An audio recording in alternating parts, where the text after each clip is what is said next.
SEAL's training teaches him to ignore distractions, but a man's soul learns to listen to signs. When Ryan Rodriguez followed his German shepherd, Miller, along the storm-beaten coast, he didn't expect to find destiny waiting in the rain. Inside a deserted cabin, he found a young woman, wounded, terrified, yet burning with courage. She wasn't hiding from nature. She was hiding from a man who thought he was God. As the storm raged outside, Ryan realized he wasn't just her protector. He was chosen for this moment. Sometimes God sends angels, and sometimes he sends soldiers with scars. Before we begin, tell us where you're watching from.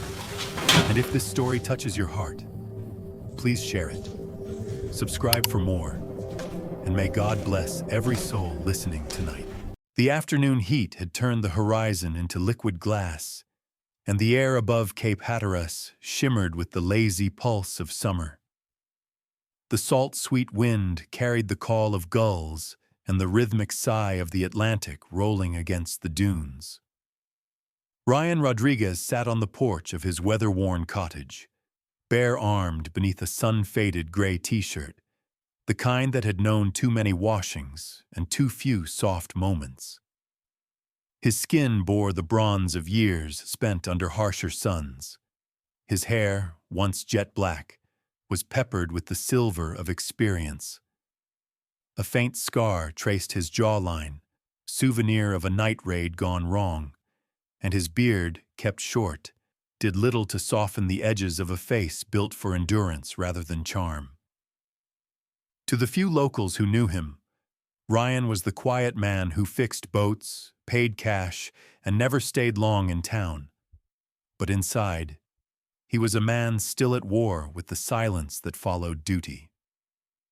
The only creature who understood that silence was Miller, the German shepherd lying at his feet. Miller was 9 years old, thick-coated and broad-shouldered, his muzzle beginning to gray around the edges, but his amber eyes still fierce with alert intelligence. A thin scar crossed his left flank, a fragment of shrapnel long healed, proof that he had once worked beside Ryan in places where every shadow meant danger. To Ryan, Miller wasn't a pet, but a partner, a compass that pointed toward what remained decent in the world. The heat made everything slow. Ryan's thoughts drifted with the tide until Miller's head jerked up, ears pricked. The dog's body stiffened, muscles rippling beneath his coat. He rose, nose testing the breeze, tail straight as a signal flag. Ryan frowned, following the dog's gaze toward the shoreline. Nothing but surf and sunlight at first glance, but then a flicker of color against the pale sand. Miller barked once, sharp and urgent, then took off down the path. Years of instinct kicked in. Ryan grabbed the small medkit from the porch and followed. The sand burned through his boots as he sprinted down the dune, the sound of Miller's bark guiding him. At the edge of the surf, he found her. A young woman lay half-submerged beside a capsized red kayak, her wrists bound loosely by a length of nylon cord that had twisted with seaweed. She was breathing, barely. Her skin was porcelain pale against the dark, wet sand, her dark blonde hair plastered to her face in salt-drenched tangles. She wore a white linen blouse torn at the shoulder and denim shorts. Her feet were bare and bleeding from coral cuts. Even unconscious, there was something striking about her face. Delicate lines marred by exhaustion, as if beauty had been forced to share space with fear. "Easy now," Ryan murmured, kneeling beside her. Miller stood guard, chest heaving, eyes scanning the dunes. Ryan checked her pulse, steady but weak, then cut the cord with his pocket knife. As he lifted her, she stirred, her voice a whisper lost between waves. "Don't let them find me." The words were brittle, trembling on the edge of panic.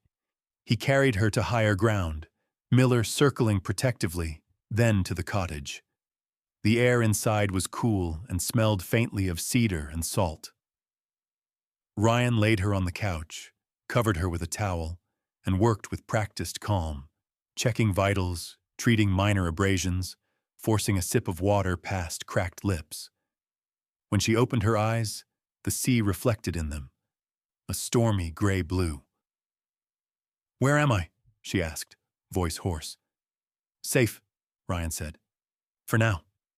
She tried to sit, wincing as dizziness took her. They'll come back. They always do." "Who?" Ryan's tone was calm, but his mind tightened like a coiled wire. The woman swallowed hard. "Croft's people. He knows I took it." Ryan leaned back, studying her. Up close, she looked mid-20s, maybe 26, the age when hope and disillusion still shared the same heartbeat. She had the slim, restless build of someone who lived more in ideas than in rooms, a creative type. There was intelligence behind her fear, the kind that glowed even through fatigue. "Name?" he asked. "Ava Morgan," she whispered. I worked for Croft Dynamics, marketing division, creative design." She paused, eyes darting toward the window as if expecting shadows to move. It was supposed to be about empathy algorithms, about connecting people, but it wasn't. Her lips trembled. "He's using it to map emotions, manipulate behavior. I found out. Copied proof. They tried to make it look like an accident." Her voice cracked. "They sank my kayak." Ryan listened in silence. Croft. The name carried the metallic taste of wealth and control. He had heard it before from the whispers of contractors who worked in places the news never reached. "You chose the wrong place to disappear," he said quietly. "There's nothing here but fishermen and ghosts." "Ghosts are safer than men like him," Ava replied, surprising herself with the edge in her voice. Her hands shook, but her eyes held steady now, meeting his with a spark of defiance. Ryan saw not a victim, but someone trying desperately to stay human in a world that rewarded obedience. He respected that kind of fear, the kind that refused to kneel. Outside, the wind shifted, bringing the faint rumble of thunder from the horizon. Miller growled low, his gaze fixed on the line where sea met sky.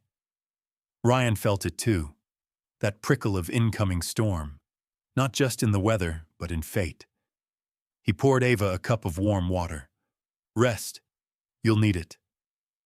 She nodded, sinking back into the couch, eyelids fluttering. Within minutes, she slept, the rhythm of her breath syncing with the sea beyond the walls. Ryan sat across from her, elbows on knees, watching the rise and fall of her chest. Every instinct screamed to stay detached. He'd spent years building a wall between himself and other people's chaos, convinced that empathy was the quickest route to pain. Yet something about Ava cracked the armor. Maybe the tremor in her voice. Maybe the sight of those rope burns around her wrists. He rubbed a hand over his face, feeling the roughness of old stubble. "Damn it, Miller," he muttered. The dog looked up, ears twitching as if to agree. As night settled, lightning blinked on the horizon like distant flashbulbs. Ryan double-checked the door latch, then took position by the window. The ocean glowed faintly under the moon, deceptively peaceful. In his chest, the familiar ache of vigilance returned, the knowledge that safety was only ever temporary. Behind him, Ava murmured in her sleep, something about the drive, and they can't have it. Ryan's jaw tightened. Whatever she carried, it had already dragged him back into a fight he'd sworn to leave behind. The tide whispered against the shore, patient and relentless, as if the ocean itself already knew that tomorrow would wash more than sand onto this lonely beach. The rain began before dawn, soft at first, a whispering drizzle that blurred the horizon into a watercolor of gray and silver. By sunrise, the Atlantic had turned restless, hammering the beach with foam-tipped waves. Inside the small coastal cottage, Ryan Rodriguez moved with quiet purpose. His every gesture, checking the latch, securing the shutters, spoke of a man who had spent too many nights preparing for attacks that never came. The faint aroma of coffee mingled with salt and damp wood. Across the room, Ava Morgan stirred on the couch.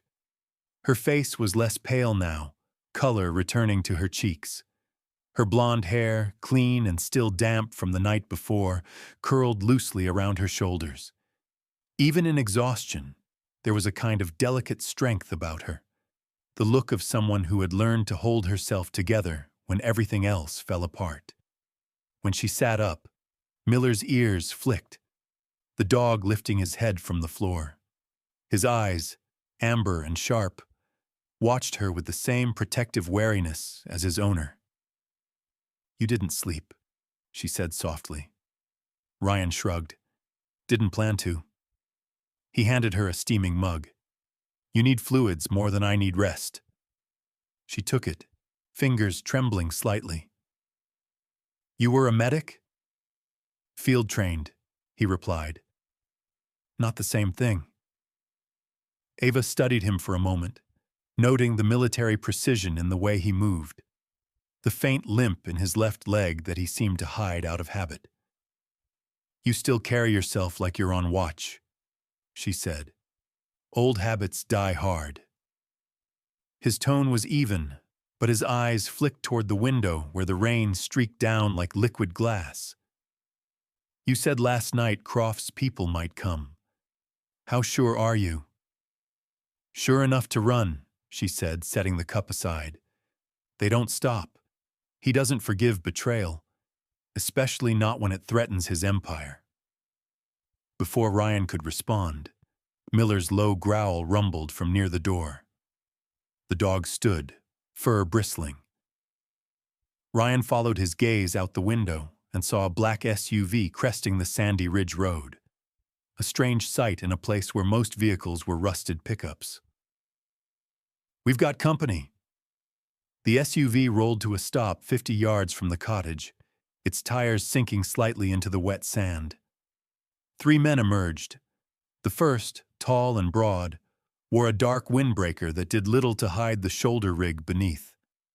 His name, as Ryan would later learn, was Elliot Grant, Croft's head of private security. Grant was in his mid-40s, with the build of a man who never truly retired from combat. His hair, close-cropped and pepper gray, framed a face carved from hard lines. A thin scar ran down his temple, disappearing into a neatly trimmed beard. His eyes were ice blue, sharp but weary, the eyes of someone who had seen both battlefield and boardroom. Grant was not cruel for pleasure. He was efficient, a soldier who had traded flags for contracts. Following him were 2 younger operatives, indistinct but trained, their movements too coordinated to be amateurs. Ryan's pulse slowed instead of quickening, the way it always did before conflict. He turned to Ava. "Back room, stay low. Don't open that door unless you hear my voice. Ryan, go." His tone left no room for argument. Ava obeyed, vanishing into the shadows. Miller moved to Ryan's side, a silent shadow of muscle and instinct. When the knock came, it was deliberate, 3 measured raps against the wooden door. Ryan opened it halfway, rain dripping from the brim of the stranger's jacket. Grant's voice was calm, professional. "Morning. Sorry to intrude. We're looking for someone. A woman, possible boating accident. She might have washed ashore near here." "I haven't seen anyone," Ryan said evenly. "You're welcome to check with the Coast Guard." Grant smiled, but it didn't reach his eyes. "We already did. They mentioned a local with a dog was seen along the dunes last night. That wouldn't be you, would it?" Ryan's jaw tightened. "Lots of dogs here. Not many German shepherds, Grant replied. His gaze flicked down to Miller, who growled softly. Beautiful animal. Military trained by the look of him. You have a good eye, Ryan said, but you're trespassing. For a long second, neither man moved. Then Grant sighed, water dripping from his chin. You know, it's a shame when good people get caught in someone else's mess. I'd hate to see this get complicated. His tone was courteous, but the subtext was sharp as wire. It already is, Ryan said, and closed the door. The latch clicked, followed by silence. Then the crunch of boots in sand as Grant's team circled the cabin. Ryan moved quickly, pulling down the blinds, motioning Miller toward the rear. They'll search the perimeter, he muttered. We need time. Ava emerged from the hallway, pale but steady. They won't stop. He won't stop. Then we make it hard for them. Ryan grabbed a duffel from under the table, one he hadn't opened in months. Inside were the remnants of his old life. A compact carbine, a folded tactical vest, a weatherproof map case, and a flare pistol. Ava's eyes widened. You kept all this? I keep reminders, he said simply. The sound of shattering glass snapped their attention to the side window. One of the operatives had thrown a stone to test reaction time. Ryan crouched low, breathing slow. Miller's hackles rose, a low growl vibrating in his chest. The storm outside masked the crunch of approaching feet. Grant's voice came again, muffled through the door. You're making a mistake, soldier. You think you're protecting her. You're not. She stole something she doesn't even understand. It'll get both of you killed. Ryan glanced at Ava, who stood rigid by the kitchen counter, eyes burning with something between fear and guilt. He's right, she whispered. I didn't just copy files. I copied the prototype key. It can unlock every algorithm Croft built, emotions, choices, behavior. It's the blueprint for control. And you're sure he knows? He always knows. Ryan exhaled slowly. Then we move now. He opened the back door, rain whipping in sideways. Miller darted out first, scanning. They slipped through the narrow path behind the dunes, Ryan leading, Ava close behind. The wind howled, flattening the tall seagrass. Behind them, voices shouted, Grant's men discovering the open door. They reached the boathouse at the edge of the cove, a structure of rusting tin and weathered planks. Inside hung the skeleton of an old fishing skiff. Ryan worked quickly, untying ropes, pushing the boat toward the shallows. Ava hesitated, the stormlight flashing across her face. You've done this before, she said, getting people out. Not since it cost someone their life, he replied. For a moment, the mask slipped, and she saw the weight behind his eyes, the echo of something lost long ago. Gunfire cracked through the rain. Sand sprayed near their feet. Ryan pushed Ava into the boat and returned fire, short, controlled bursts that sent the pursuers ducking for cover. Miller barked once, leaping into the boat beside Ava. Go! She shouted. Ryan jumped aboard, starting the small outboard motor with a violent pull. The boat lunged into the surf, bouncing through the gray water as lightning forked above. On shore, Grant watched them disappear into the haze. He didn't curse or shout. He simply adjusted his collar, rain streaking down his face. Track them, he said to his men. His voice was quiet, controlled. They can't hide forever. Out at sea, Ryan steered through the storm, jaw clenched, salt spray stinging his face. Beside him, Ava gripped the gunwale, her hair whipped wild by the wind. Miller stood between them, braced against the rocking deck, gaze fixed forward. The horizon glowed faintly with distant lightning. Ryan didn't speak, But inside he knew what he'd just done. Turned a rescue into a war. And wars, he had learned, never really end. The storm had not calmed by morning. Instead, it stretched across the Atlantic like a bruised lung, roaring with thunder and churning waves into gray mountains. The small fishing skiff that carried Ryan Rodriguez, Ava Morgan, and Miller fought against the current, its bow slamming down with every crest. The air was thick with salt and rain, and visibility was no more than a few yards. Ryan's knuckles were white on the tiller. Beside him, Ava clung to the wooden bench, soaked and trembling.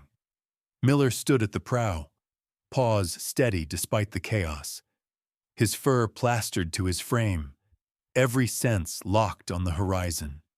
Ryan scanned through the rain until a flash of light blinked through the haze, a rotating beam sweeping across the sea. "There," he said over the roar. "The old lighthouse. We can shelter there." Ava nodded, voice lost in the wind. The boat scraped against a half-submerged dock at the base of the headland. Together they hauled it in, climbing the rocky path that spiraled up the cliff. The lighthouse loomed above them, an iron and stone relic from another century, its paint flaking, glass cracked, but still alive. The keeper's quarters below it were boarded and overgrown with ivy, the air smelling of rust and dampness. "You sure it's safe?" Ava asked, shivering. "No," Ryan replied, "but it's shelter." He kicked the door open. The interior smelled of mildew and old oil. Dust covered the furniture. An overturned chair, a warped desk, a cold hearth full of ashes. On the wall hung a faded photograph of a man in a sailor's coat, smiling beside a lantern. As they entered, Miller circled the room, sniffing. Then he barked once, alert. Ryan turned sharply. A faint sound came from the corner, a shuffle, a cough. "Hold it," Ryan said, hand on the pistol. From behind an old cabinet stepped a man, thin and weathered, with a beard streaked white and eyes the color of sea glass. He wore a fisherman's coat, torn at the sleeve, and held up both hands. "Don't shoot. I'm not with them." His voice cracked like driftwood snapping. Ryan studied him, mid-60s, gaunt but not weak, his skin leathery from years of salt and wind. "Name," Ryan demanded. "Jonas Harker," the man said. "Caretaker, more or less. The Coast Guard stopped funding this place years ago, but I stayed. Couldn't stand the city." His eyes flicked to Ava. "You're running from someone." "Everyone runs from something," Ryan replied. "You alone here?" "Just me and the sea," Jonas said, lowering his hands. "And the storm, when it visits." Ryan relaxed slightly. Jonas moved slowly, his limp noticeable. "Broke it chasing a trawler in '98, he explained. "Never healed right. I hear boats when I sleep now, ones that aren't there." His laugh was soft, haunted. Ryan believed him. Men like Jonas lived halfway between land and memory. "We need a place to stay until the weather clears," Ryan said. Jonas nodded. "The generator still works. You'll have heat, maybe some light. Upstairs, there's a signal radio. Old, but it listens better than it talks." He turned, gesturing toward the stairwell. As the wind howled outside, Ava knelt by the fire pit, coaxing life into damp wood. Ryan helped her, the warmth flickering across their faces. Jonas watched them quietly. "You military?" he said after a while. "Used to be," Ryan answered. "That explains the dog. Sharp one." He crouched, offering Miller a hand. The shepherd sniffed and allowed it, a rare courtesy. "You two look like you've been through hell," Jonas added. Ava managed a weak smile. "We brought it with us." When the generator hummed to life, the room filled with a faint golden glow. Jonas poured coffee from a dented kettle and joined them. "You should know," he said after a moment. "3 boats came past here an hour ago. Big engines, no lights, hugging the coastline like sharks. I keep the lamp running to warn fools, but they weren't lost." Ryan and Ava exchanged a look. "Croft's men," she whispered. Ryan nodded grimly. "He's sweeping the coast." "Then you'll need to make them think you drowned," Jonas said simply. "Storm this bad, no one would question it." Ryan considered that. "We already faked 1 death. Not sure lightning strikes twice." "Maybe not," Jonas said, sipping his coffee. "But sometimes thunder hides the truth." His voice carried the weight of someone who'd once hidden from something too. Hours passed. Outside, the storm gnawed at the cliffs. Inside, the air grew warmer, heavy with exhaustion and the slow comfort of survival. Ava dozed by the fire, her head resting against Miller's side. Ryan stood near the window, watching waves crash against black stone. "You trust him?" Ava murmured without opening her eyes. "No," Ryan said, "but I don't distrust him either." Near dusk, the radio crackled. Jonas turned it on, adjusting the dial until a voice broke through the static. "Unidentified vessel. Search continues along the outer banks. Weather conditions deteriorating." He turned the knob off again. "They're still looking." "Then we keep moving at first light," Ryan said. "North?" Jonas asked. "South," Ryan replied. "Toward the inlets. Fewer eyes, more cover?" Jonas hesitated, then reached into his coat and pulled out a small tin box. Inside were old photographs. A woman with auburn hair holding a baby, both smiling in sunlight. "My daughter," he said quietly. "Her name was Lily. She died 10 years ago, car accident in Raleigh. I stayed here because out there, the world kept moving without her." He looked at Ava. "You remind me of her. Same kind of fire." Ava touched his arm gently. "Then I'm glad we found your light." Later, when the storm began to fade, Ryan went outside to check the perimeter. The air smelled of ozone and wet stone. From the cliff's edge, he could see faint lights far offshore. Small, moving, organized. He knew that pattern. Search boats. "They're getting closer," he muttered. Miller stood beside him, tail stiff, ears perked. "We'll have to move before dawn, buddy." The dog gave a low whine, as if answering. Behind them, the lighthouse's beam swept over the sea like a single, unblinking eye. Back inside, Jonas handed Ryan a bundle wrapped in oilcloth. Map of the inlets, and something else. Inside lay an old revolver, worn but clean. "It's not much, but it still fires straight." Ryan accepted it with a nod. "Why help us?" Jonas looked toward the storm-lit window. "Because once a stranger helped me. Didn't ask why I was bleeding, just stopped the bleeding. That's enough reason." As the fire burned low, Ava stirred again, eyes half open. "Will we make it?" she asked quietly. Ryan sat across from her, expression unreadable. "We'll try. That's all we ever do." She nodded, drifting back to sleep. The wind outside had softened to a sigh, carrying with it the faint echo of gulls returning after the storm. For the first time in days, the world felt almost still. Yet Ryan knew peace was just the pause between 2 storms. And somewhere beyond that quiet, Elliot Grant was already plotting his next move.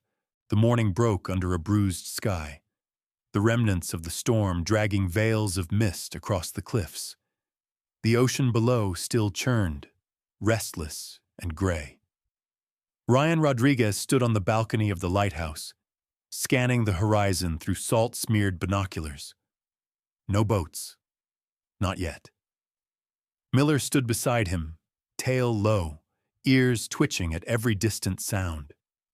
Inside, the faint hum of the generator blended with the crackle of a dying fire. Ava Morgan packed a few remaining supplies, a tin of crackers, 2 water flasks, and Jonas's folded map. She looked different in the morning light. Hair tied back in a loose braid, dark circles under her eyes, determination carving new lines across her young face. The fragility that had followed her from the beach was fading. What remained was resolve. Jonas Harker leaned against the doorframe, his limp more noticeable today, perhaps from the damp cold. "You'll want to take the inland river," he said, his voice gravelly but sure. "It runs through the marshlands before feeding into the inlet. Not many go there, too shallow for the big engines." "Which makes it good for us," Ryan replied. Jonas nodded. "There's an old supply shack near the waterline. Might still have fuel. I used to keep a dinghy there." He looked at Ava, then at Ryan.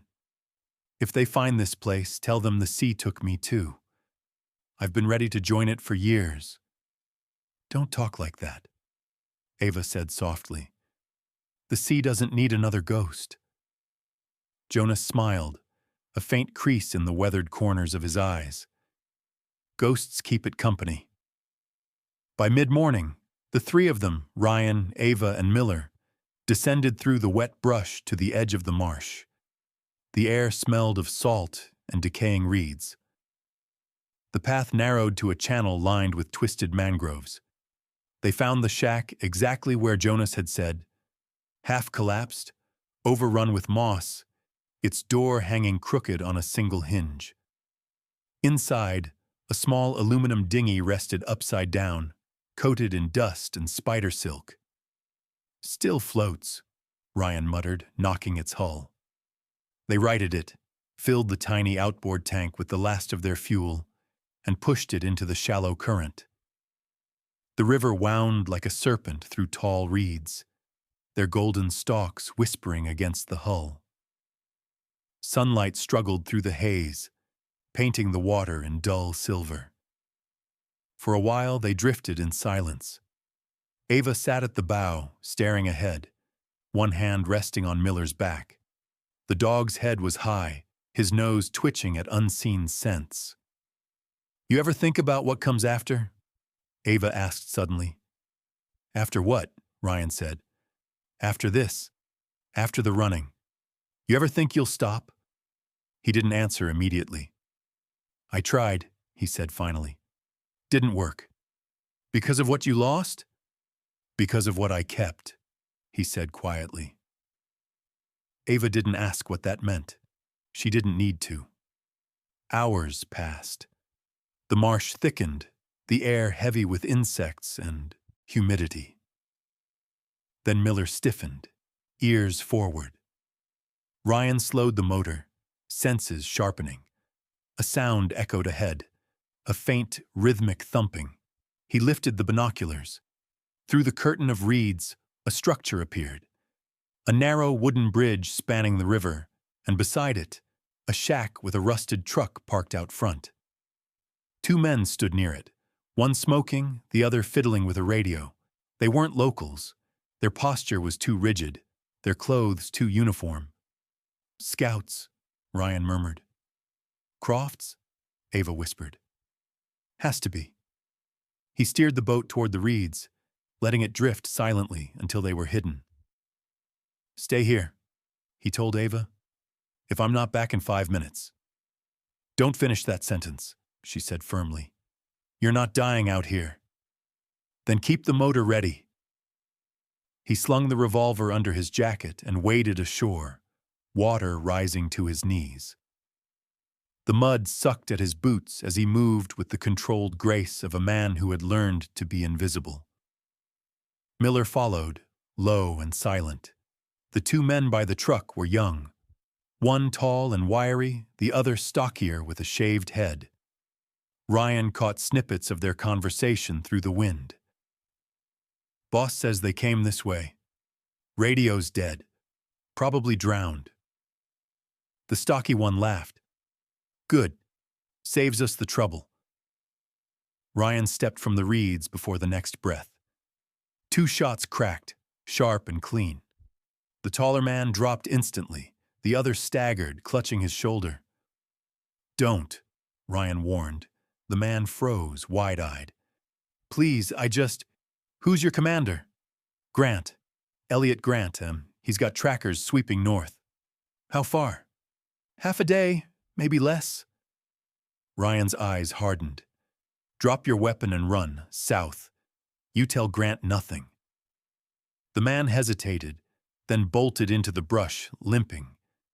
Ryan moved quickly, dragging the bodies into the reeds and stripping the working radio.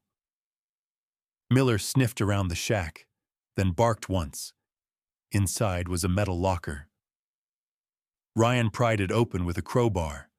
2 fuel canisters, a flare gun, and a waterproof pack marked Athenia Security Division. He exhaled. "Looks like Croft's reach is longer than I thought." When he returned to the boat, Ava was crouched low, gripping the oar like a weapon. "I heard shots." "It's handled," he said, starting the engine. "We've got fuel and a radio, but Grant's team is close." "How close?" "Close enough to smell the smoke." He glanced behind them. A dark column of smoke was rising where the shack had been. "They burned it," Ava whispered. "They always burn the evidence." They sped down the river, the motor humming softly beneath the sounds of gulls overhead. The channel widened, merging with the inlet. Beyond the reeds, the ocean gleamed once more, calmer now under a fading sun. Miller barked once, tail wagging slightly, sensing open space. But Ryan's focus was unbroken. He adjusted the radio's frequency, listening. Static filled the air, then a voice. "Target may have escaped lighthouse perimeter. Report to Grant at base camp. Coordinates pending." Ryan turned it off. "We need to disappear," he said. "I know a place. An old fishing village up north. Abandoned after the hurricanes. No power, no eyes." As twilight bled across the sky, they reached the mouth of the river. The horizon glowed faintly gold where sunlight touched the waves. Ava watched it with quiet awe, the exhaustion in her eyes momentarily replaced by wonder. "It's beautiful," she whispered. Ryan nodded but didn't smile. "Beauty doesn't mean safety." He tightened his grip on the tiller. Behind them, the river twisted back into darkness, carrying smoke and secrets downstream. Ahead lay only more uncertainty, and somewhere beyond that, Elliot Grant closing the gap with patient precision. By the time the tide carried them north, the sun was sinking behind a pale orange haze. The coastline stretched wide and empty, dotted with skeletal piers and rotting boats. Ryan Rodriguez guided the skiff into the narrow inlet of Breakwater Bay, a forgotten fishing village swallowed by time. The air smelled of rust and tideweed. A dozen wooden shacks leaned against the wind, their roofs caved in, the paint stripped to bare boards. Gulls circled overhead, their cries echoing across the silence like ghosts calling for a crew that would never return. Miller jumped ashore first, nose twitching, tail low. Ava followed, her boots sinking into wet sand. She shivered despite the warmth. "It feels hollow," she murmured, "like the world ended here." "For them it did," Ryan said. "For us it's cover." They pulled the skiff under an overturned hull to hide it, then moved inland through grass and debris. Ryan's instincts flicked like a compass. The place was deserted, but not dead. He could feel the hum of recent presence, the subtle pattern of boot prints half erased by tidewater. Inside one of the sturdier cabins, they found an old table, a pile of nets, and a few half-empty cans. Ava brushed dust from a faded photo pinned to the wall, a family smiling in front of a boat named Mary's Grace. "They left everything," she said. Hurricanes, Ryan replied. When the sea decides, people listen. Miller barked once, short and sharp, his gaze fixed on the far end of the bay where a warehouse jutted over the water. Ryan crouched beside him. You smell something? The dog whined softly, muscles tight. Stay here, Ryan told Ava. Lock the door. If you hear anything, don't wait. Run to the boat. Ava grabbed his sleeve. You can't keep walking into danger alone. I'm not alone, he said, nodding toward Miller. Then he left.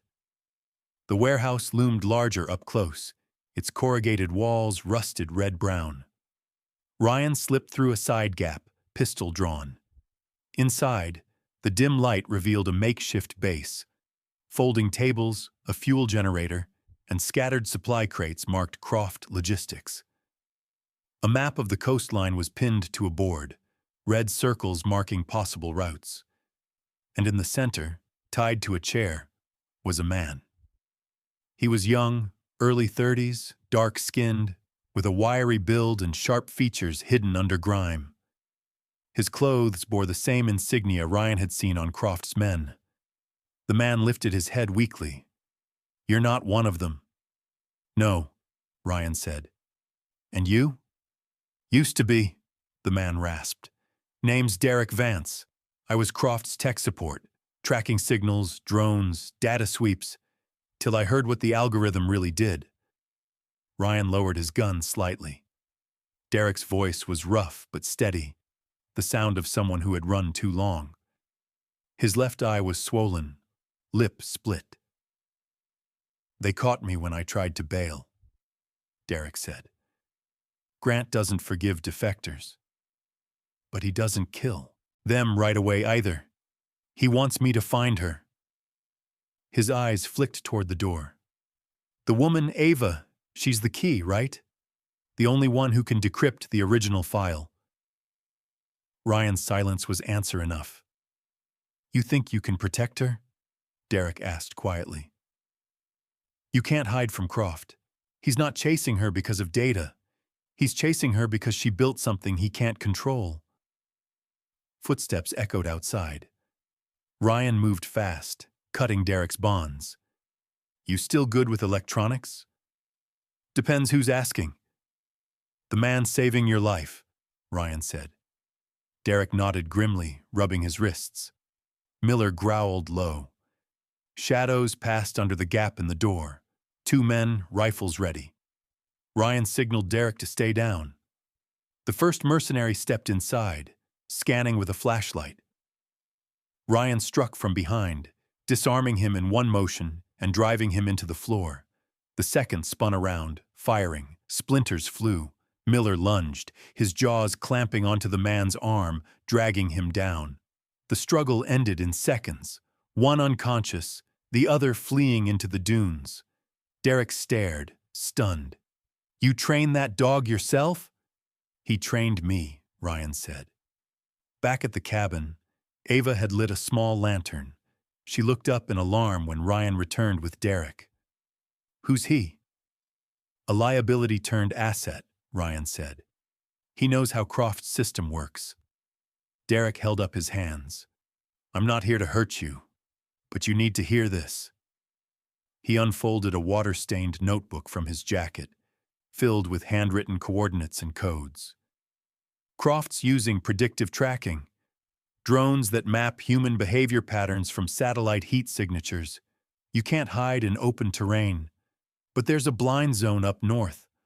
Old naval communications bunker buried under dunes. Signal interference. It's your best shot. Ava frowned. And what about you? I'll go where you go, Derek said simply. Because if Croft finds me first, I'm dead either way. Ryan studied him, gauging sincerity.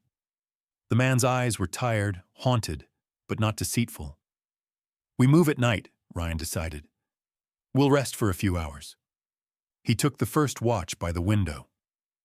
Outside, the wind hissed through broken planks. In the distance, faint lights shimmered along the highway, Grant's convoy inching closer. When dawn bled into gray, Ryan woke them. They left quietly, heading north on foot through tall grass and cracked pavement. Miller scouted ahead, ears high, his movements careful. Derek carried the radio, trying to jam frequencies. Ava walked between them, clutching her pack, exhaustion tempered by willpower. The horizon brightened, revealing the skeletal frames of boats stranded on dry land, like monuments to a world that no longer trusted the sea. "If we reach the dunes before dark, we might lose them," Ryan said. "And if we don't?" Ava asked. "Then we fight." As they disappeared into the rising light, the bay behind them filled with movement, dark shapes emerging from the fog, Grant's men combing the shore. Among them, Elliot Grant himself stepped out of a black SUV. His coat flapped in the wind, his jaw set. He picked up a discarded shell casing, rolling it between his fingers. "He's ahead of us," he muttered. "But not for long." Then, turning to his radio, his tone hardened. "Lock down every road north of Breakwater. Bring the drones online." The hunt had begun again. When the waves finally calmed and the storm became only a whisper in the distance, Ryan, Ava, and Miller stood at the edge of the dunes, the sunrise painting the ocean in gold.